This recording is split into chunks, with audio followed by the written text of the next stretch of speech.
नमस्कार दोस्तों, स्वागत है आपका अपना ही यूट्यूब चैनल टुडे एग्जाम पर। दोस्तों आज था आपका 20 जून 2023 और आज जो है एमटीएस का अंतिम दिन, अंतिम शिफ्ट की एग्ज़ाम यानी थर्ड शिफ्ट की एग्ज़ाम समाप्त हो चुकी है ना। थर्ड शिफ्ट के एग्ज़ाम में जीके जीएस के सेक्शन से जो भी प्रश्न पूछे गए सभी 100% ऑथेंटिक प्रश्नों के साथ साथ इम्पोर्टेंट एक्स्ट्रा फैक्ट भी लेकर के आ गया हूँ। दोस्तों जैसा कि आप जानते हैं, जो बच्चे एमटीएस में मेरे से जुड़े उनको भी धन्यवाद, जो पहले से जुड़े रहे उनको विशेष धन्यवाद। और आशा करते हैं कि आप जो है आगे भी हमारे साथ एक्टिव रहेंगे, क्योंकि जो फ़ायदा हुआ होगा ये तो आप जानते ही हैं। बहुत सारे बच्चे कमेंट भी करते हैं, है ना, कुछ करते हैं कुछ नहीं भी करते हैं। तो जो किए उनको भी धन्यवाद, जो नहीं कमेंट किए उनको भी धन्यवाद, लेकिन फ़ायदा तो आपको हुआ होगा, ये जहाँ तक मेरी अनुमान है। तो चलिए दोस्तों शुरू करते हैं।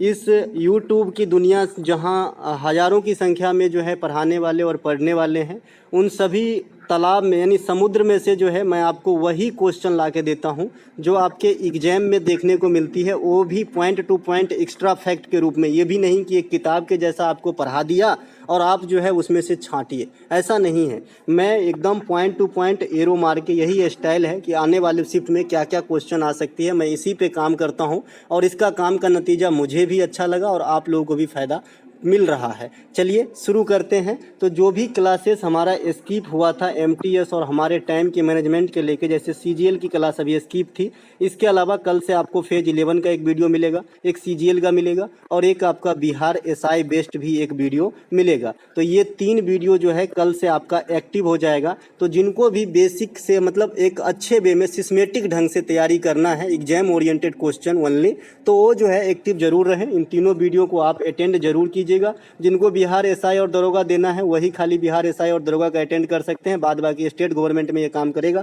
क्योंकि बिहार एसआई दरोगा में 1-2 क्वेश्चन ही ज़्यादा से ज़्यादा बिहार से पूछते हैं, बाद बाकी तो जनरल ही रहता है। ठीक है, चलिए शुरू करते हैं। और ये सीजीएल और फेज 11 की जो वीडियो है ये एसएससी की ही वीडियो रहेगी बेसिक, तो इन्हें सभी अटेंड कर सकते हैं। चलिए शुरू करते हैं। पहला जो प्रश्न आया था, हरे शैवाल को क्या कहा जाता है। देखिए 3 दिन पहले पूछा गया था भूरे शैवाल को क्या कहा जाता है। वहाँ पे मैंने सभी शैवाल के जो फॉर्म है उनको व्याख्या कर दिया था, जिसमें आपका हरे शैवाल को क्लोरोफाइट कहा जाता है, लाल शैवाल को रोडोफाइटा कहते हैं और भूरे शैवाल को जो है फियोफाइटा कहा जाता है। भूरे शैवाल को क्या कहते हैं भैया, फियोफाइटा कहा जाता है। तो ये भी ध्यान रखिएगा आने वाले एग्जाम्स के लिए। शैवाल के अध्ययन को फाइकोलॉजी कहते हैं, वहीं पे कवक के अध्ययन को हम माइकोलॉजी कहते हैं। और मैंने आपको बता रखा है कि जहाँ भी लॉजी शब्द से इंड हो कोई भी शब्द, तो समझ जाइए ये स्टडी है कोई चीज़ का। ठीक है, इसके अलावा एक क्लोरेला नामक शैवाल होता है, इसको जो है अंतरिक्ष यात्री अंतरिक्ष में ले जाते हैं ऑक्सीजन हेतु या फिर भोजन हेतु। ठीक है, तो दोनों बात ध्यान जरूर रखना है। इसके अलावा दोस्तों शैवाल को इंग्लिश में अलगी कहते हैं, बहुत सारे बच्चे को कन्फ्यूजन रहता है। इसके अलावा शैवाल सभी ने देखा है, ये भी मैंने बताया है कि भाई हैंड पाइप पे जो काई लगी रहती है वो कुछ नहीं शैवाल है। शैवाल को आप ओवरऑल थाइलोफाइटा समूह में रखते हैं, ये बात भी आपको मैं यहीं पे बता दूं। थाइलोफाइटा समूह में रखते हैं। थाइलोफाइटा समूह में जो है शैवाल को भी रख सकते हैं, कवक को भी, और काफ़ी हद तक बैक्टीरिया को भी रख सकते हैं। थाइलोफाइटा के बारे में मैं बताया हूं कि ये सजीव जगत और पादप जगत की ये सबसे बड़ी समूह है, तो इसे भी ध्यान रखेंगे। ठीक है, अगला प्रश्न पूछा गया था, पलासी के युद्ध में अंग्रेजों की तरफ से कौन अगुवाई कर रहे थे। सब दिन एग्जाम्पल देके समझाया भैया कि रॉबर्ट क्लाइव जो है पलासी के युद्ध में अंग्रेज की तरफ से लड़ रहे थे, और इधर इंडिया की तरफ से कौन थे, तो बंगाल के नवाब। तो पलासी का युद्ध 1757 रॉबर्ट क्लाइव और बंगाल के नवाब के बीच लड़ी गई थी पलासी के मैदान में। और ये पलासी के मैदान कहाँ पर है, तो ये आपका पश्चिम बंगाल में है, इसे भी ध्यान रखते हुए चले तो ज़्यादा बेटर है। इसके अलावा एक युद्ध इसी प्रकार का है 1764 में बक्सर का युद्ध, इसमें अंग्रेज की तरफ से हेक्टर मुनरो और इधर से बंगाल का नवाब, अवध का नवाब और मुगल बादशाह के सेनाओं, यानी इधर से त्रिगुट सेना और उधर से जो है हेक्टर मुनरो की सेना के बीच में जो है एक युद्ध हुआ, जिसे आपका नाम है बक्सर का युद्ध। कब हुआ था, 1764 में। ये बक्सर कहाँ है, बिहार में, आरा और मुगल सराय से थोड़ा आगे जाएंगे तो आरा बक्सर यहाँ पे पड़ जाती है, बिहार में पड़ती है। ठीक है, ये तटीय है, यूपी के पास ही है बक्सर। इसके बाद बक्सर के युद्ध के उपरांत इलाहाबाद की एक संधि होती है, जिसमें बिहार, उड़ीसा और बंगाल की दीवानी जो है अंग्रेज को सौंपना पड़ता है 1765 में। तो ये बात भी ध्यान रखेंगे। ये बात मैंने और भी खोल के बताया है कि भाई जो ये 1765 में इलाहाबाद की संधि होती है, ये हेक्टर मुनरो के साथ नहीं होती, ये रॉबर्ट क्लाइव के साथ ही होती है। तो इसमें कन्फ्यूजन ऐसा होगा कि भाई 1764 में तो मुनरो के साथ लड़ाई हुआ था, तो इसके जो आउटपुट अंग्रेज को मिल रहा है वो तो उन्हीं के साथ होना चाहिए, ऐसा नहीं हुआ, ये क्लाइव के साथ हुआ था समझौता। तो ये बात भी ध्यान आपको रखना है। इसके इसके अलावा यहाँ पे कुछ ईस्वियाँ आपको दिख रहे होंगे, जिसको मैं यहाँ पे एक्सप्लेन कर दूँ तो ज़्यादा बेटर है, आपको भी याद होनी चाहिए अब तक। आई थिंक 1526 में पानीपत की प्रथम लड़ाई बाबर और इब्राहिम लोदी के बीच में होती है। इसमें बाबर की विजय होती है और भारत में मुगल वंश की स्थापना हो जाती है, दिल्ली सल्तनत की समाप्ति हो जाती है। 1556 में पानीपत की सेकेंड लड़ाई अकबर और हेमू के बीच, अकबर विजय होते हैं। 1761 में पानीपत की थर्ड लड़ाई अहमद शाह अब्दाली और मराठों के बीच, अहमद शाह अब्दाली की विजय होती है। 1527 में खानवा का युद्ध राणा सांगा और बाबर के बीच, बाबर की विजय होती है। 1528 में, है ना, ये 1528 में आपका जो है ये हो जाएगा आपका घर जाओ घाघरा का हो जाएगा। 29 में तो 1528 का चंदेरी का हो जाएगा और 1565 में तालीकोटा का युद्ध होता है, जिससे आपका विजयनगर साम्राज्य की पतन स्टार्ट होती है। देखिए मैं यहाँ पे थोड़ा सा याद जो किया हूँ, ये मैं कैसे याद रखा हूँ, बाबर का चारों युद्ध, है ना, पानी पियो, खाना खाओ, चाय पियो, घर जाओ, पानीपत, खानवा, चंदेरी, घाघरा, है ना, तो आप भी याद रख सकते हैं। देखिए दोस्तों, एक योद्धा ही बता सकता है कि युद्ध भूमि में क्या क्या गुल खिलती है, कैसी कैसी कंडीशन आती है। ठीक है, तो मैं भी आपके दौर से गुजरा हूं, तो मैं अपना एक्सपीरियंस ही आपके सामने रखता हूं, जो आपको जो है पैरासीटामोल का काम करता है और लग जाती है। ठीक है, तो यहीं पे मैं काम करना स्टार्ट रखूंगा, अपना जारी रखूंगा अपनी इस जर्नी को, है ना, ताकि आपको अधिक से अधिक फायदा पहुंचा सकूं। तीजन बाई किस लोक गायन से जुड़ी हुई थी, ये भी बताया है, तो ये पंडवानी से जुड़ी हुई थी तीजन बाई, तो इसे भी ध्यान रखेंगे। इसके अलावा छत्तीसगढ़ के कुछ और लोक कला हैं, जैसे सुआ है, राउत नाचा है, कर्मा है, झूमर है, ये सब की सभी जो है छत्तीसगढ़ के जो है आपका नृत्य या फिर संगीत के प्रकार हैं। देखिए कर्मा और झूमर जो है ये छत्तीसगढ़ के साथ साथ वहीं पे बगल वाले झारखंड में भी जो है आपको देखने को मिल जाएगा। ठीक है, इसके अलावा वाडा का फुल फॉर्म पूछा गया था, ये रिपीटेड क्वेश्चन है, वाडा का फुल फॉर्म, है ना, वाडा का फुल फॉर्म जो है, इसका फुल फॉर्म होता है वर्ल्ड एंटी डोपिंग एजेंसी, है ना। ये क्या करता है भाई, ये डोप टेस्ट करता है। डोप टेस्ट क्या होता है, कोई भी नशीली चीज वगैरह अगर कोई खिलाड़ी लिया है ना, तो ये पकड़ में आ जाता है। जैसे आप क्रिकेटर वगैरह को भी डोप टेस्ट में देखे होंगे, और पाकिस्तान के बहुत सारे खिलाड़ी एक बार डोप टेस्ट में फंस गए थे, जिसमें से मुझे याद है मोहम्मद आसिफ भी डोप टेस्ट में फंसे थे। ठीक है, इसके अलावा एक प्रश्न और आपसे पूछा गया है, निम्नलिखित में से कौन सा त्यौहार फसल कटने के बाद नहीं मनाया जाता है। तो भैया ऑप्शन में दिवाली और पोंगल मिला है, तो मेरी आंसर मिल चुकी है दिवाली। दिवाली जो है ये फसल कटने पे नहीं मनाया जाता है।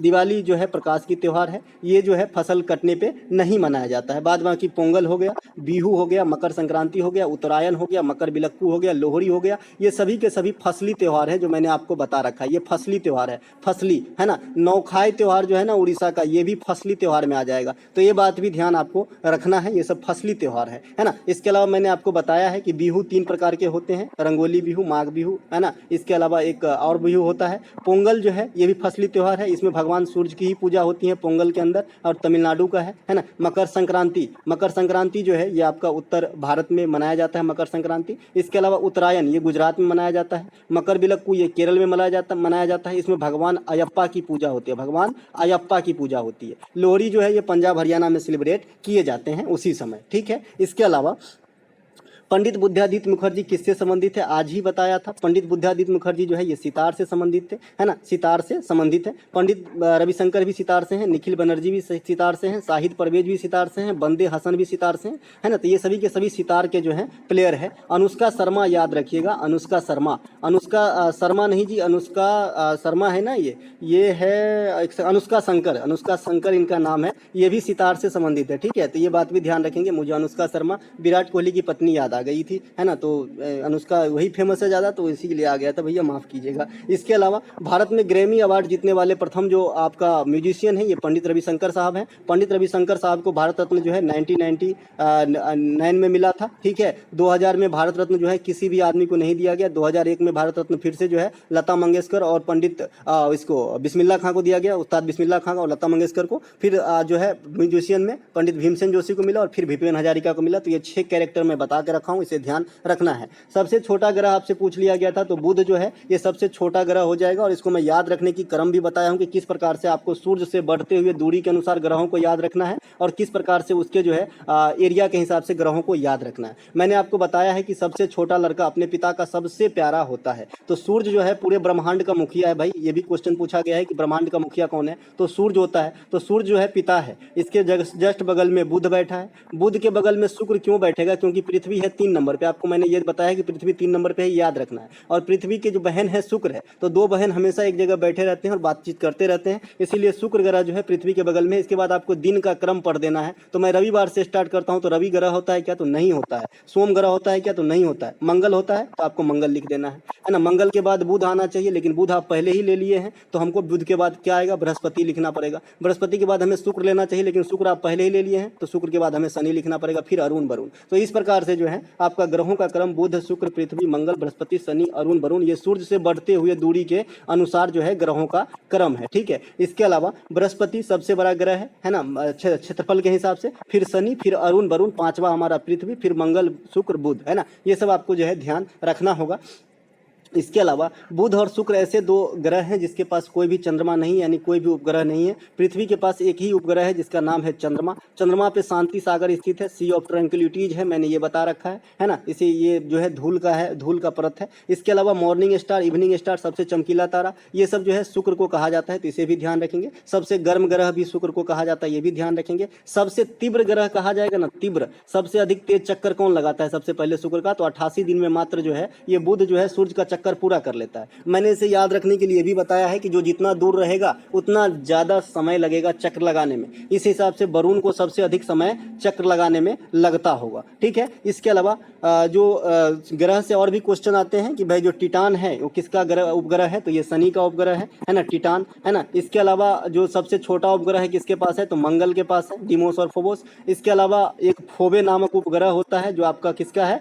शनि का है, जो उल्टा चक्कर लगाता है ना। इसके अलावा शुक्र ग्रह जो है ये आपका उल्टा चक्रण करता है। तो ये सभी बात आपको ध्यान रखना होगा। इसके अलावा एक प्रश्न आपसे पूछा गया है, एक्टिनाइड तत्वों में तत्वों की संख्या कितनी होती है? भैया एक्टिनाइड तत्वों में तत्वों की संख्या जो है ये 14 होते हैं। कितने होते हैं? 14 होते हैं। लोग लेंथेनाइड को भी पकड़ लेते हैं, तो ऐसा आपको बिल्कुल नहीं करना है। यहाँ पे मैं भी गलत राइट कर दिया हूँ, लेकिन 14 ही मारिएगा। नीचे में किसी भी पीरियोडिक टेबल के नीचे में 2 खाना बने होते हैं, आप देख लीजिएगा। यहाँ पे अगर आप इसको गिनती करेंगे 1 2 3 4 5 6 7 8 9 10 11 12 13 14 15 15 हो जाएगा। सही है जी, 15 हो जाएगा। गिनती कीजिए 1 2 3 4 5 6 7 8 9 10 11 12 13 14 15 हो जाएगा। 15 सही लिखा है जी, 15 सही लिखा है ना। कहीं कहीं 14 भी लिखा रहता है, तो 14 और 15 मेरे हिसाब से दोनों ऑप्शन में नहीं होना चाहिए। ठीक है। तो 15 ऑप्शन में अगर है तो 15 ठीक है, नहीं तो कहीं कहीं आपको जो है 58 से स्टार्ट करता है जी। ठीक है। ये मैंने बहुत जगह देखा, अब किसका मैं मानूं, है ना, मुझे इसमें थोड़ा सा स्टडी करने की जरूरत है ना। इसके अलावा एक प्रश्न आपसे पूछा गया, अच्छा पीरियोडिक टेबल के बारे में थोड़ा सा बता दूं। आधुनिक पीरियोडिक टेबल जो हम यूज करते हैं ये मोसले महोदय ने बनाया है। इसमें 18 वर्ग और 7 आवर्त हैं। जो प्राचीन वाले मेंडलीव की पीरियोडिक टेबल थे इसमें 7 गो आवर्त तो था, लेकिन 9 गो वर्ग था, और मेंडलीव में टोटल 63 ही तत्व थे, लेकिन मोसले वाले में 118 तत्व है। इस 118 तत्व का वर्गीकरण कैसा है? 91 मेटल है, 20 नॉन मेटल है और 7 उपधातु है। तीनों को जोड़ेंगे तो 118 हो जाएगा। मैंने ये भी बताया है कि जो सबसे अंतिम आपका वर्ग है, वर्ग 18, ये मान लीजिए वर्ग 18 है, तो इसमें आपका अक्रिय गैस है, इनर्ट गैस है, नोबेल गैस है, हीलियम, आर्गन, क्रिप्टन, जेनन, रेडॉन। मैंने याद रखने का तरीका भी बताया है कि भाई नकारा बेटा सबसे उसको कोई ध्यान नहीं देता, तो अक्रिय गैस नकारा है, किसी के साथ संयोग नहीं करता, है ना। तो ये जो है आपका लास्ट में है। इसके अलावा जो 17 है इसमें आपका हेलोजन ग्रुप है ना, ये बात भी आपको ध्यान रखना है। और 3 से लेकर 12 तक को डी ब्लॉक एलिमेंट या फिर संक्रमणीय धातु कहा जाता है, ये भी मैंने बता रखा है। इसके अलावा एक प्रश्न आपसे पूछा गया है, राजा राम मोहन राय ने किस प्रथा को अंत करने के लिए प्रयासरत रहे? तो भैया सती प्रथा को अंत जो है राजा राम मोहन राय के प्रयास से विलियम बेंटिक ने 1829 में किया था। तो ये बात भी आपको ध्यान रखना है। राजा राम मोहन राय से संबंधित कुछ तत्व, जैसे 1828 में ब्रह्म समाज की स्थापना किया था, 1815 में आत्मीय सभा से जुड़ा रहा था। संवाद कौमुदी के लेखक राजा राम मोहन राय साहब है। राजा राम मोहन राय को राजा की उपाधि अकबर सेकंड ने दिया था। तो ये सभी बात आपको ध्यान रखना है। एक सवाल यहाँ पे राइज होता है कि जो ब्रह्म समाज है इसकी स्थापना कहाँ पर हुई थी? तो भाई कलकत्ता के अंदर हुआ था ब्रह्म समाज की।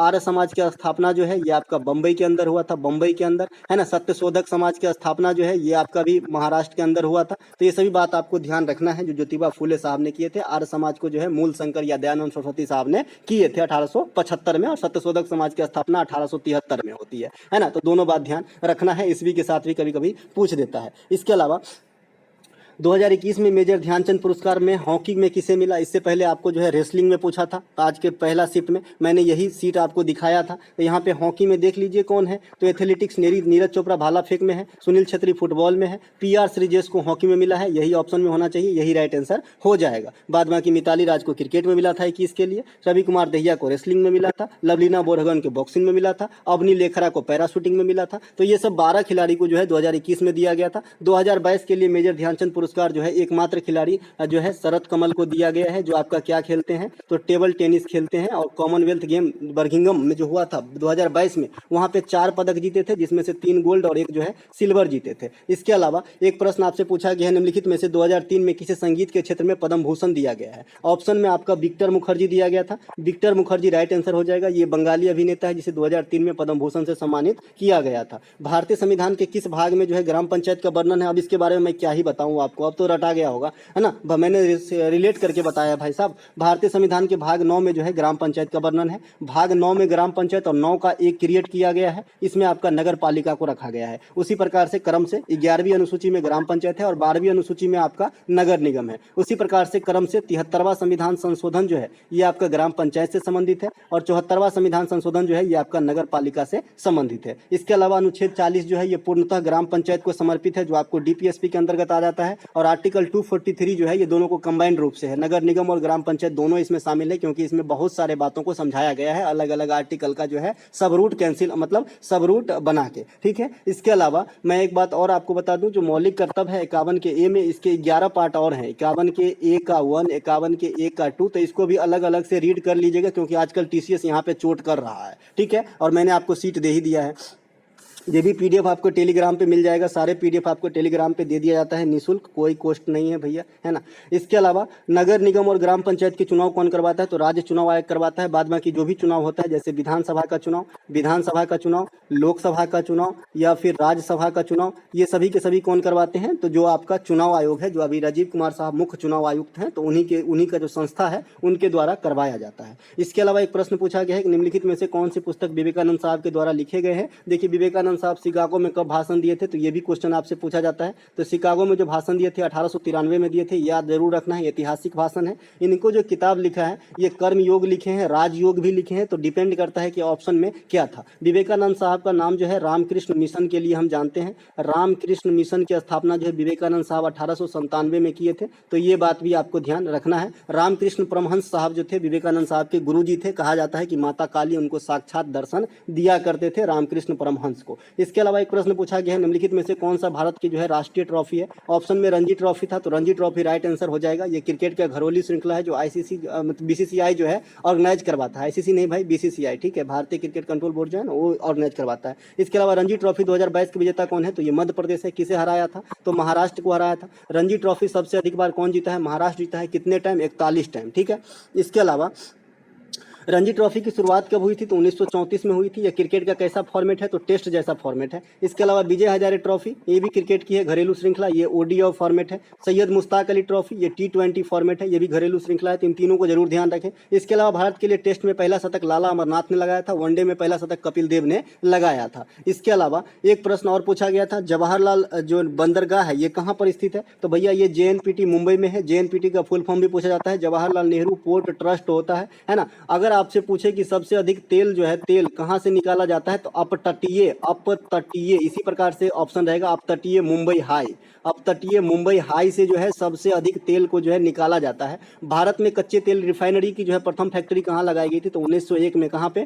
डिगबोई में। ये डिगबोई कहाँ पर है? तो असम में है। तो ये बात भी ध्यान रखेंगे। इसके अलावा एक प्रश्न आपसे पूछा गया है, BPL का फुल फॉर्म भाई बिलो पॉवर्टी लाइन होती है। गाँव घर में जो राशन मिलता है इन्हीं को देख के मिलता है भैया। BPL में है तो मिलेगा, नहीं है तो नहीं मिलेगा, ठीक है। गुग्गा डांस किस राज्य से संबंधित है? तो ये हरियाणा से संबंधित है गुग्गा डांस, तो ये बात भी ध्यान रखेंगे। निम्नलिखित में से कौन सी स्थलीय पारिस्थितिकी का उदाहरण है? तो ऑप्शन में वन होना चाहिए, कोई भी वन होना चाहिए। कोई भी वन जो है ना, जैसे टैगा वन, टुंड्रा वन, भूमध्य सागरीय वन, समशीतोष्ण कटिबंधीय जो भी होती है, उष्ण कटिबंधीय सदाबहार वन, उष्ण कटिबंधीय वर्षा वन, है ना। ये जो भी वन है ये सभी क्या है? स्थलीय पारिस्थितिकी का उदाहरण है। मरुस्थल भी हो जाएगा जी, मरुस्थल भी हो जाएगा। तो डिपेंड करता है कि ऑप्शन में क्या था। इसके अलावा जलीय पारिस्थितिकी जैसे सागर है, महासागर है, ये सब क्या है? जलीय पारिस्थितिकी है, जो आपके अंदर जो है एक पर्यावरण क्रिएट किए होते हैं। हर जीव जो है एक दूसरे पे डिपेंड रहता है। इसके अलावा भारत में अब तक कितनी बार लोकसभा चुनाव हो चुकी है? तो भैया 15 बार हो चुकी है, माफ कीजिएगा 17 बार हो चुकी है। और भारत में जो है अभी 18वीं लोकसभा चुनाव 2024 में होगी, ठीक है ना।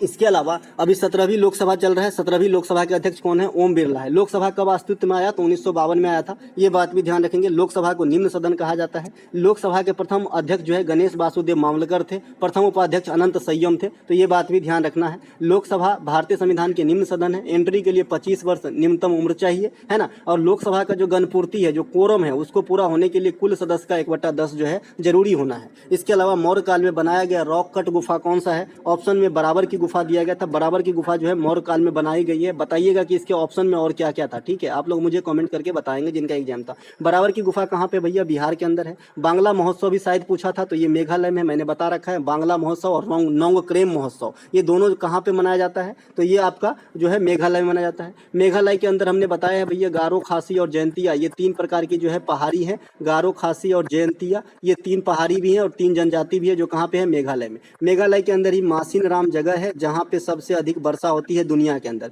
मेघालय के अंदर ही नौकरेक जैव आरक्षित क्षेत्र है, इसे भी ध्यान रखेंगे। इसके अलावा एक प्रश्न आपसे पूछा गया है कि 2011 की जनगणना के अनुसार निम्नलिखित में से किस राज्य की सेक्स रेशियो सबसे अधिक है? देखिए ऑप्शन में ऐसा नहीं था कि हरियाणा है, केरल है, ऐसा नहीं है। 4 गो ऑप्शन था, जिसमें से एक उत्तर प्रदेश भी था। केंद्र शासित प्रदेश में बात करेंगे तो सबसे अधिक लिंगानुपात पुदुचेरी का है, दूसरा स्थान लक्षद्वीप का है, तीसरा स्थान जो है अंडमान निकोबार द्वीप समूह का है। लेकिन इधर की स्टेट में बात करेंगे तो सबसे अधिक लिंगानुपात आपका केरल का है, दूसरा तमिलनाडु का है, तीसरा आंध्र प्रदेश, चौथा मणिपुर का, 5वां छत्तीसगढ़ का। ऑप्शन में मणिपुर भी दिया गया था, तो छांटना पड़ेगा सबको देख के। तो आप देख लीजिएगा कि इसमें से कौन सा आंसर होने वाला है। दोस्तों ये थे आज के थर्ड शिफ्ट में सभी आए प्रश्नों के एनालिसिस। अगर आपको अच्छा लगे तो लाइक कर लीजिएगा। कल से जो है हम आपको ये 3 क्लास जो बताए, CGL की क्लास, इसके बाद फेज 11 की क्लास और बिहार SI की क्लास, ये आपका कंटिन्यू रहेगा। अब इसकी टाइम क्या होती है ये मैं कल बता सकता हूँ। हालांकि जब आपके पास वीडियो जाएगा तो आप खुद ही समझ जाओगे। फिर आप लोगों के हिसाब से एक पोल कर लेंगे कि भाई किस टाइम में जो है आप फ्री हो, किस टाइम में आप जो है वॉच कर सकते हो, देख सकते हो, समझ सकते हो।